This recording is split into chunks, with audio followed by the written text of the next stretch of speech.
ტაეკვანდოს ეროვნული ნაკრები. გიორგი ნიკოლაძე, ევროპის საკონტინენტო ტურნირის და გრან-პრის ორგზის გამარჯვებული. ანა ჯაფარიძე. ანა არის ჩვენი ნაკრების ყველაზე ახალგაზრდა 19 წლის მონაწილე, ის ევროპის საკონტინენტო ტურნირის გამარჯვებულია. ლია ჩაჩიბაია, ევროპის ჩემპიონატის ბრინჯაოს მედალოსანი.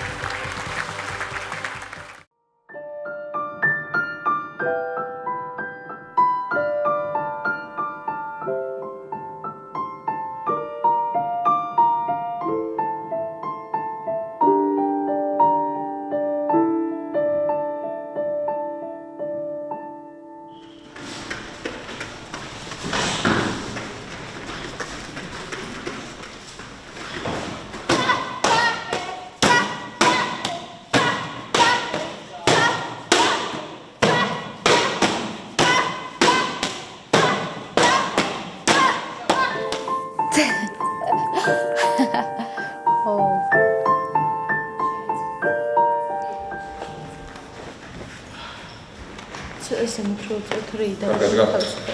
კი. ინა კონტ ხოხა. მიერა მაგრამ. ანუ საერთოდ არ ვიცოდი რა იყო ტაეკვანდო, აი აზრზე არ ვიყავი და უბრალოდ დავთანხმდი იმიტომ რომ სახში ჯდომა ჩემთვის იყო რაღაცა ის მდგომარეობა რომელსაც არასდროს არ შევეგუები და რომ მოვედი დარბაზში, მაშინ ჩვენი შოთა არ იყო ჯერ და სხვა მწვრთნელი იყო და რაღაცა ცოტა მოსაბეზრებელი ვარჯიშები იყო, მაგრამ ჩემ თავს ძლია და გამოჩნდა შოთა. ჩვენი სამაყო მწვრთნელი, რომელმაც თავიდან შემოყვარა ეს სპორტი და უკვე ძალიან ისეთი მიზნები გაგვიჩნდა, როგორიც ეხლა გვაქვს, რა ამბიციებიც ეხლა გვაქვს, აი რომ მივდივართ პარიზი 2024 წლის პარალიმპიადაზე, უკვე იმისთვის აღარ მივდივართ, რომ უბრალოდ იქ მონაწილეობა მივიღოთ.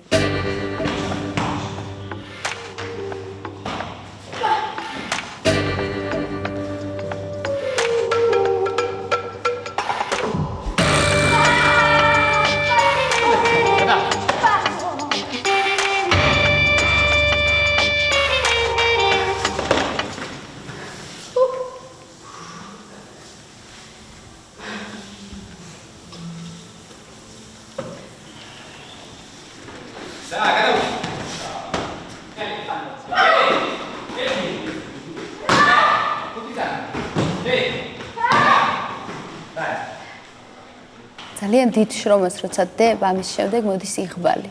უნდა გაგიმართლოს, იღბალი შენს მხარეს უნდა იყოს, იმიტომ რომ შეიძლება ძალიან ბევრ შრომობ, ძალიან ბევრ დროს უთმობ ამ ყველაფერს, მაგრამ თუ იღბალი იმ დღეს შენთან არ იყო, არაფერი არ გამოვა. მე ყველაფერს ვაკეთებ იმისთვის, რომ უმაღლესი შედეგი მქონდეს, მაგრამ რაღაცა მომენტებში არის, რომ იღბალი ჩემ მხარეს არ არის ხოლმე.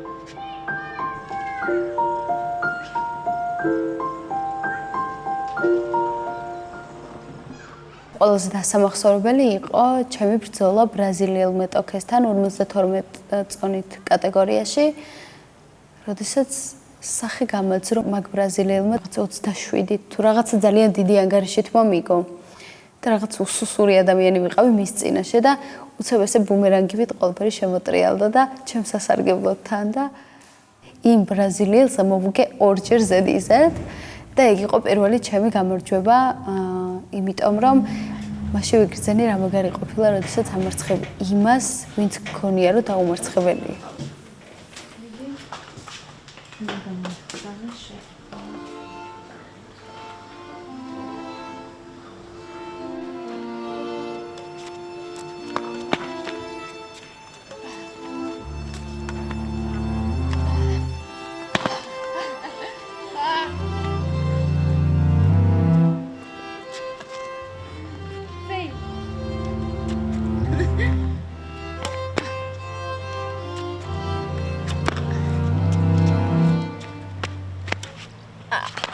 ხანაირად ვერ ვიზავდი. 2012 წელს, როდესაც მე გადმოვარდი მე-9 სართულის სახურავიდან, 16 წელს ვიყავი. ცოტა ისეთი პერიოდია მოგიხსენებათ ხა თინეიჯერებისთვის რაღაცა ყოველთვის რაღაცის გაფუჭება რომ უნდათ ხოლმე და ჩემს პერიოდში 2012-ში ქუჩაში რაღაცნაირად არ მოგწონდა ჯდომა პარკებში იმაში და აი რაღაცა სიმყუდროვე ვიგრძენით სახურავზე და ავედით იქ, რაც დამთავრდა აი ესე როგორც არის დღეს.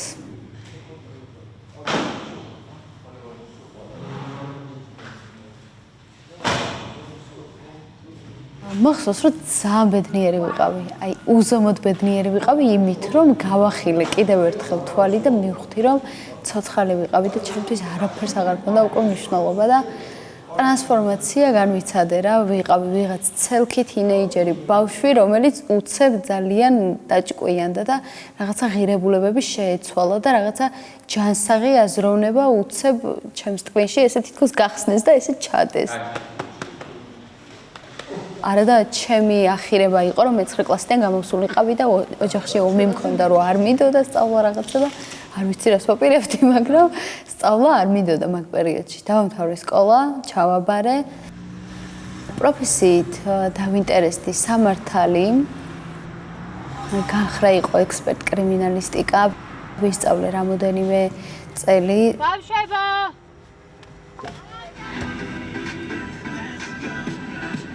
და დავანებე თავი, იმიტომ რომ სახლში არ მქონდა მატერიალურად მყარი მდგომარეობა, იმიტომ რომ ჩემი გადარჩენისთვის აბსოლუტურად ყველაფერი გაყიდეს ჩემმა მშობლებმა, სახლიც კი და მოგვიწია მე სოფელში წასვლა და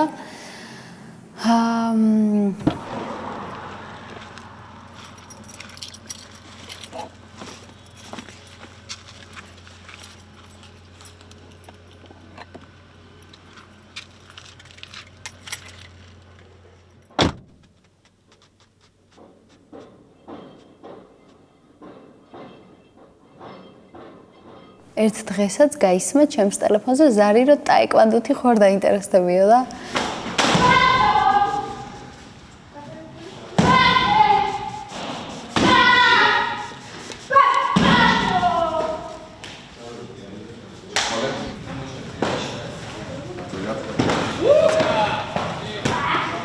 დაწერა.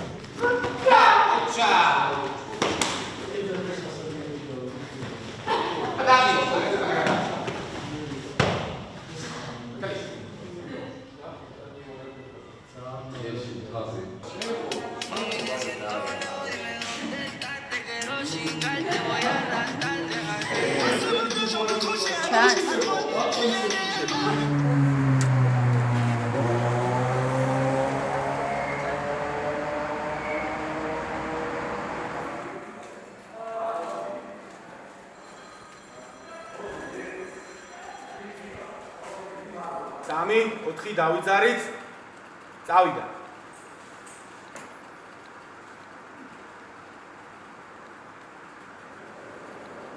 ძალიან დამიდგნენ გვერდში ადამიანები, ის ადამიანები, ვის გარეშეც მე არავინ არ ვიქნებოდი. ჩვენი კომიტეტის პრეზიდენტი რატი იყო ადამიანი, ვინც 2012 წელს ვნახე პირველად და სტიმული მომცა მან, დამპირდა რომ ძალიან წარმატებული ვიქნებოდი და შეასრულა. დღემდე რაღაც პირობებს რომ აძლევს ასრულებს აშკარად. ეს დამალული რომ აქ არ მიყვარს.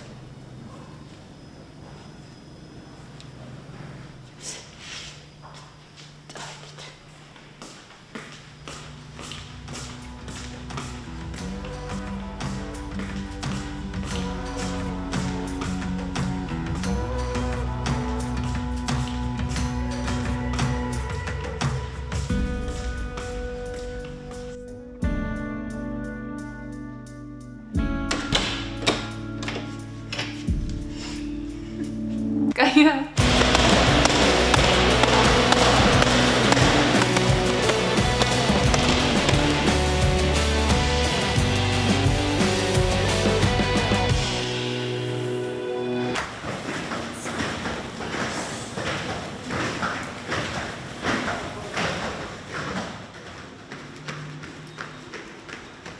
Ortas 16-ში დავინტერესდი სხვათა შორის კორეული კულტურით, იმიტომ რომ კორეულ ფილმებს უყურებდი ძალიან ხშირად, თვითონ ენაც ძალიან მომწონდა და როდესაც გავიგე რომ ტაეკვანდო თან კორეული სპორტია, მეთქი ვა და გამიხარდა რომ შემეძლო ამ ყველაფერში მონაწილეობა მინახო.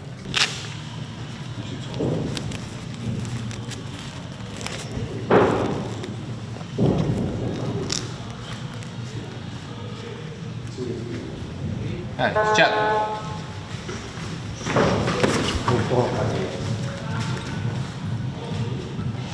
ძალიან კონტაქტური სპორტი, აი რო გავდივართ შეჯიბრზე, ტატამზე, აი ჩვეულებრივი ომია. არ არსებობს ისეთი შეჯიბრი, საიდანაც ვინმე ნებისმიერი სპორტსმენი სხვადასხვა ქვეყნიდან არ გამოდის, ან ხელმოტეხილი, ან ფეხმოტეხილი, ან ფეხგადაბრუნებული, ან დალუჯებები აუცილებლად. აი ასეთი რაღაცები, აი უკონტაქტურესი სპორტია და ძალიან რთულია ამის გამო. მეც ახლა ხელი მაქვს მოტეხილი ორჯერ ერთ და იგივე ადგილას აქ. პრესი კი არის ერთიანი, ან ერთიანი, ან ერთიანი დასწრება და შენ შეფიქრ გაკიდება არ აქვს ქაოსი.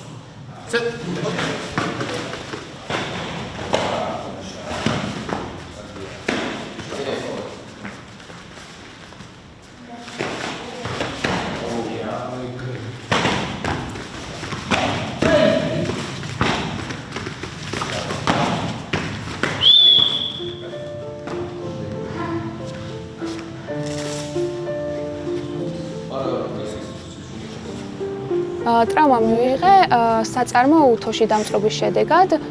უცებ ვერ გავაანალიზე, რამდენად ცხელი იქნებოდა ეს უთო და ჩაიტანა ჩემი ხელი შიგნით. უთოში, რომელიც მპრესავდა და მწვავდა, გადიოდა დენი ასევე. და ეს დენი რომ ჩემს თითებს არამე ხორცს შეხებოდა, აუცილებლად მეუბნება ყველა რომ დამარტყავდა ეს დენი. მაგრამ პირველი რაც გააკეთა ბაბუაჩემმა არ დაპანიკდა, პირველი რაც გააკეთა იყო რომ გადაჭრა დენი. და მიხვდა რომ ეს უნდა გაეკეთებინა. ამიტომ მინდოდა მეთქვა ის რომ ბაბუაჩემს ყოველთვის ეძახი ჩემს გადარჩენილს, ჩემს უსაყვარლეს ადამიანს, არა მარტო ამის გამო, მაგრამ ერთ-ერთი უდიდესი მიზეზია ამისა. 28 აგვისტოდან 8 სექტემბრის ჩათვლით. პარალიმპიადა პარიზი 2024. საქართველოს პარალიმპიური ნაკრები. ისტორიაში ყველაზე მეტი მონაწილით. 14 სპორტსმენი. 6 სახეობაში. მხოლოდ გამარჯვებისათვის იბრძოლებს. დაელოდა და შემადგენლებს საქართველოს. პირველ არხზე და პირველი არხის და ბალეშიკო, რა თქმა უნდა, ხო? უშემატკივრობ რომ ყველა გავლენს ეუბნება რომ ჩემი გოგო ოლიმპიადას მე ამაყება რა თქმა უნდა, რომ ძლიერია და ტრაბახო ხოლმე ცოტა ხო? როგორც ბაბუა. შენ კი ტრაბახო. შემოცხა მივდივარ სპორებზე. და იქ რომ იმიყვანო აქ ვარჯიშზე და მე დამტოვე და გიოსთან ერთად წავალ.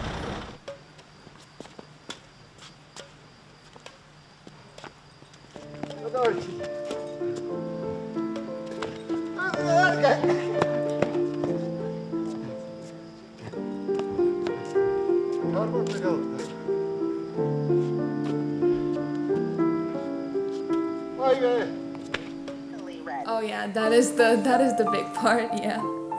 Once in a lifetime experience, honestly. Oh yeah, my big day, Paris 2024, is on August 29th, and I'm like very excited. I feel like I'm ready, and all I know is that for sure I'm gonna do my best. So that's all that matters. იყო ერთი პერიოდი ჩემს ცხოვრებაში, როდესაც მიწევდა არჩევანი გამეკეთებინა, რომ წავსულიყავი თუ არა ერთი წლით ამერიკაში თუ დავრჩენილიყავი და გამეგრძელებინა ვარჯიში. ეს იყო ზუსტად იმის შემდეგ, რაც ევროპის ჩემპიონატზე ავიღე ბრინჯაოს მედალი და პრიზიორი გავხდი, რამაც ძალიან იმოქმედა ჩემს მოტივაციაზეც და ყველაფერზე საერთოდ. ამიტომ რთული გადაწყვეტილება იყო ჩემთვის, თუმცა საბოლოოდ გადაწყდა ისე, რომ წავიდოდი ამერიკაში, იმიტომ რომ ზუსტად ვიცოდი, რომ ძალიან ბევრს მომცემდა იქ მიღებული გამოცდილება.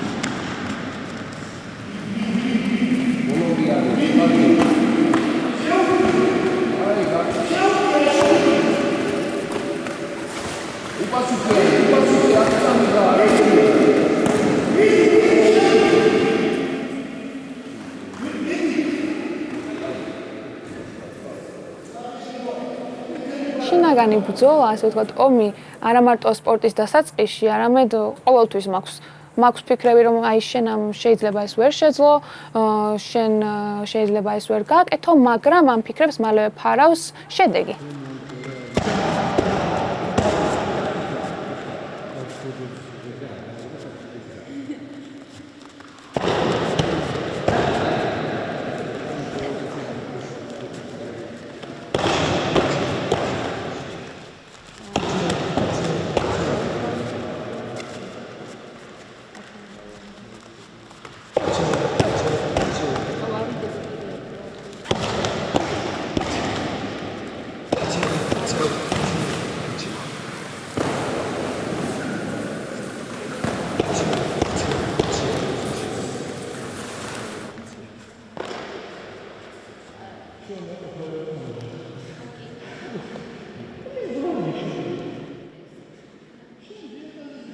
აი 2 წელია მაქსიმუმ რაც ვარჯიშობ სისტემატიურად. ეს არის ძალიან ცოტა დრო იმისთვის რომ სპორტსმენმა თავის მაქსიმუმს მიაღწიოს და ვფიქრობ რომ ნებისმიერ რაღაც რაც არსებობს მე შემიძლია ეს რომ უკეთესად დავხვეწო და განმოვითარო. ამიტომ არის რომ არასდროს არ მეზარება არც ვარჯიში და არც ვარჯიშზე ფიქრი.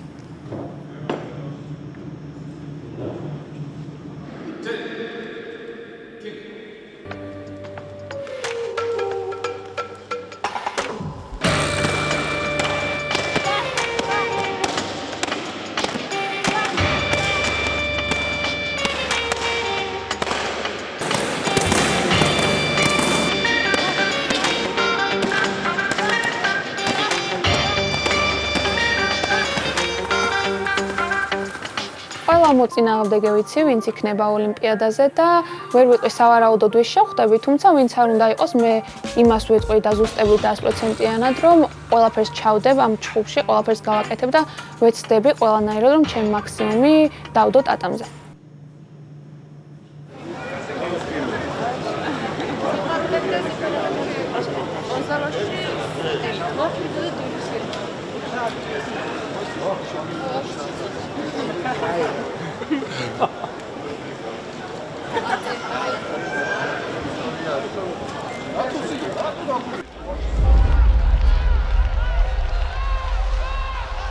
Zasibaya. 8-6. ლია ჩაჩებაიას ასარგებლობს. აი პირველი საჯარიმო ქულა მოედინან გასვლის გამო. კარგად იცავს თავს მაროკოელი და სამწუხაროდ ვერ ახერხებს ჩაჩებაია გამარჯვების მოპოვებას. დამარცხდა მაროკოელ ნაუალ ლარიფთან 11-12.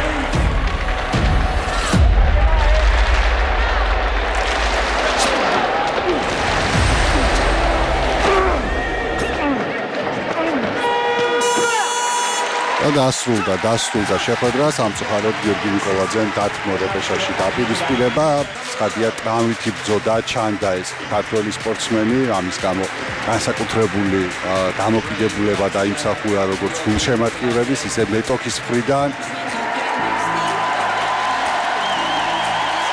შესანიშნავი ძალიან კარგი ოჯახ გიორგის ანა ჯაფარიძე წარმატება მას au championnat d'Europe, c'était en 2022 et 2023. ბოლო მცდელობა შეტევის და ველოდებით გადაწყვეტილებას და პირველი მედალი ბრინჯაოს მედალი მოიპოვა ანა ჯაფარიძემ შემოატარა საქართველოს დროშა მწვრთნელთან ერთად კიდევ ერთხელ ულოცავთ ანა ჯაფარიძეს ამ უმნიშვნელოვანეს გამარჯვებას. კლავად გულზია ჯეკი ჩანი.